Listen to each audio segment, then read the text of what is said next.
বেপরোয়া বাইকের গতি, নিয়ন্ত্রণ হারিয়ে রাস্তা থেকে ছিটকে পড়ল বাইক সহ এক আরোহী। গুরুতর আহত অবস্থায় ওই যুবককে উদ্ধার করে পাঠানো হলো হাসপাতালে। 30শে এপ্রিল বুধবার রাত 8:30টা নাগাদ গোপীগঞ্জ সুলতাননগর সড়কের দাসপুর থানার ফরিদপুর এলাকায় দুর্ঘটনার জেরে গুরুতর জখম হলো এক বাইক আরোহী। ওই বাইক আরোহীর নাম অমিত ভৌমিক, বয়স 25 বছর, বাড়ি দাসপুর থানার নিশ্চিন্তপুর গ্রামে। পেশায় ওই যুবক একজন স্বর্ণশিল্পী।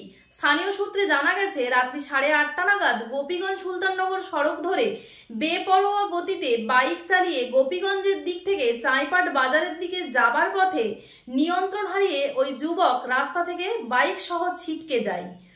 ঘটনায় প্রত্যক্ষদর্শীরা জানান, দুর্ঘটনার পর তাকে উদ্ধার করে তড়িঘড়ি সোনাখালী গ্রামীণ হাসপাতালে পাঠানো হয়েছে। খবর পেয়ে ঘটনাস্থলে পৌঁছায় মদপুর ক্যাম্পের পুলিশ সহ চাঁইপাটের ভিলেজ পুলিশ।